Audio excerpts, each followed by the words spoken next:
नमस्कार प्रेक्षकांनो, लग्नानंतर होईलच प्रेम या मालिकेचा आजचा भाग खूपच रोमॅन्टिक असणार आहे. तर चला वेळ न घालवता सुरुवात करूया.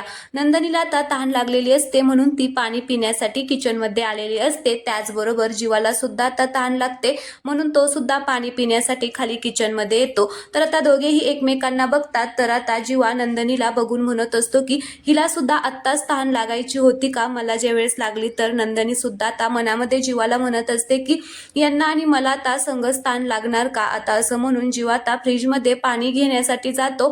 तर आता नंदनी त्याला म्हणत असते की फ्रीजमध्ये पाणी नाहीये. आता असं म्हटल्यानंतर तो आता तिच्या जवळ येतो. तर आता नंदनी तिच्या हातामधली जी बॉटल असते ती भरून घेऊन चाललेली असते. ती बॉटल आता त्याच्या हातामध्ये देते. मात्र जीवा ती बॉटल घ्यायला जातो पण तेवढ्यातच त्याला त्या दिवशीचा झालेला जो काही ड्रामा आहे तो आठवतो की नंदनी कशी तिच्या बाबांसमोर म्हणलेली की मला काहीच आठवत नाहीये आणि बाबांनी सुद्धा कसं त्याला बोललं होतं. आता ते सगळं त्याला इथे आठवतं. त्यामुळे तो आता पाणी घेत नाही तिच्या हातातून. तर नंदनी म्हणत असते की अहो घ्या ना.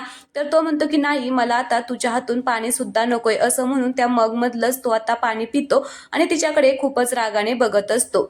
नंदनी त्याला अडवण्याचा प्रयत्न करत असते पण तो काही तिथे आता थांबत नाही. तो आता तिच्यापासून निघून चाललेला असतो. तर आता तो जात असतो तेवढ्यातच नंदनी पाठीमागून मोबाईलमध्ये एक सॉन्ग लावते. काय माझा गुन्हा झालेला आहे असं. आता ते खूप छान असं रोमॅन्टिक सॉन्ग आहे. ते आता लावत असते आणि आता ती त्याच्या जवळ येते. जीवा मात्र तिच्याकडे बघतच नाही. तर मग नंदनी त्याचा हात पकडते आणि त्याला त्याच्याकडे वळवते. आता त्याच्याकडे वळवून ती आता दोन्ही कान पकडते. कान पकडल्यानंतर जीवाला खरं तर पहिल्यांदा खूप वाईट वाटतं तिच्याकडे असं बघून. पण त्याला असं वाटत असतं की नाही जीवा, लगेच आता हिला माफ करायचं नाही. पण नंदनी आता रडायला लागते कान पकडून. तर जीवाला राहवत नाही म्हणून तो तिचे हात खाली घ्यायला जातो. पण तो पुन्हा आता म्हणतो की नाही, मी लगेच असं हिला माफ करणार नाहीये. असं म्हणून आता तो तिथून निघून चाललेला आहे आणि सॉन्ग आता चालूच आहे. तर नंदनी आता कान पकडतच त्याच्या आता पाठीमागे चाललेली असते. जीवा पुढे चाललेला असतो म्हणजे त्याच्या रूमकडे चाललेला असतो. तर नंदनी सुद्धा आता त्याच्या पाठीमागेच येत असते. आता जीवा तिला वळून पाहतो तर त्याला कळतं की नंदनी आपल्या पाठीमागेच येते. तर आता नंदनी कान पकडून तशीच उभा असते आणि म्हणत असते की प्लीज मला माफ करा ना एकदा. आता जीवाला खरंच खूप वाईट वाटतं म्हणून आता तो तिचे हात आता खाली घेतो आणि तिच्याकडे खूप असं छान बघत असतो. नंदनीला असं वाटत असतं की त्याने आता मला माफ केलेलं आहे. पण जीवा आता तिला लगेच माफ करणार नाही. तो आता पुन्हा वरती चाललेला असतो.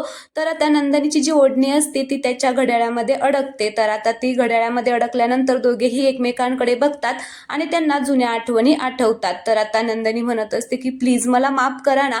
तर जीवा नाही म्हणत असतो म्हणून आता ती अडकलेली ओढणी काढायला जातो. तर नंदनी त्याला काढून देत नाही. उलट आणखीनच जास्त त्याच्या हाताला तिची ओढणी गुंडाळते आणि त्याचा हात घेऊन आता खूप रडत असते. आता जीवा मात्र खूप इमोशनल झालेला असतो. त्याला असं वाटत असतं की खरंच आता नंदनी खूप रडतीये, तिला माफ करावं. पण पुन्हा आता त्याला असं वाटत असतं की मी जर लगेच माफ केलं तर ती मला काय समजेल. असं म्हणून आता तो तिला माफ करत नाही. मात्र नंदनी आता त्याला भेटते सुद्धा की प्लीज जीवा मला माफ करा, आपल्यातला हा दुरावा संपवा. पण आता जीवाला असं वाटत असते या क्षणाला की चला आता हिला सुद्धा आपण भेटूया, हक करूया. आणि तो असे हात पुढे घेत असतो. दोघेही आता एकमेकांना भेटणार असतात. तेवढ्यातच आता जे मोबाईल मधलं सॉन्ग असतं ते आता बंद पडतं आणि मग ते दोघे असे भानावर येतात. तर आता जीवा म्हणत असतो की नाही, मी नाही माफ करणार. असं म्हणून जी गुंडाळलेली ओढणी असते ती आता त्याच्या हाताची सोडवतो आणि आता तिथून जायला निघतो. नंदनी त्याच्याकडे बघत असते पण जीवा म्हणत असतो की नाही, मी लगेच तुला माफ करणार नाही. आता नंदनीला सुद्धा खूप राग आलेला आहे ते जीवाचा. पण आता ती काय करणार आहे. दोघेही आता एकमेकांपासून लांब जातात. नंदनी काव्याकडे झोपायला खाली जाते तर जीवा पार्थकडे झोपण्यासाठी वरती येतो आणि दोघेही खूप दुःखी झालेले आहेत. आता उद्याच्या भागामध्ये आपल्याला खूप इंटरेस्टिंग पाहायला भेटणार आहे की जीवा फायनली आता नंदनीला माफ करणार आहे. कारण काव्याने जो व्हिडिओ बनवलेला असता तो पाहून आता जीवा नंदनीला माफ करणार आहे. प्रोमो आवडला असेल तर लाईक करा, चॅनलला सबस्क्राईब करा. धन्यवाद.